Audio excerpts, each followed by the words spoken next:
جیسا کہ آپ سب کو معلوم ہے کہ عمران خان صاحب کی صحت کا ایشو مسلسل ہوتا آ رہا ہے، اور اس میں ہم نے ہر ممکن کوشش کی کہ عمران خان صاحب سے ان کی فیملی کی موجودگی میں،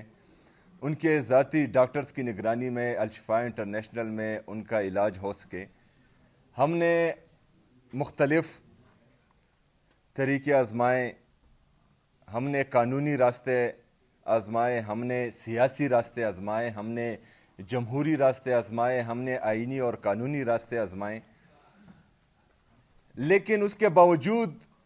عمران خان صاحب کی صحت کے حوالے سے جو ہمارا آئینی اور قانونی مطالبہ ہے وہ نہیں مانا جا رہا۔ عمران خان صاحب کوئی معمولی آدمی نہیں ہے، وہ پاکستان کے سابقہ وزیر اعظم ہیں، وہ پاکستان کے سب سے بڑے سیاسی جماعت کے تاحیات چیئرمین ہیں، وہ کروڑوں پاکستانیوں کے صرف پاکستان میں نہیں بلکہ اسلامی دنیا کے وہ لیڈر ہیں۔ آئینی، قانونی، جمہوری، سیاسی جتنے بھی راستے ہیں وہ ہم اپنا چکے ہیں۔ ہم آج پھر ایک دفعہ آپ کے توسط سے یہ مطالبہ کرتے ہیں کہ عمران خان صاحب کا علاج ان کے ذاتی ڈاکٹرز کی نگرانی میں، ان کے فیملی ممبرز کی موجودگی میں الشفاء انٹرنیشنل ہاسپٹل میں کرایا جائے۔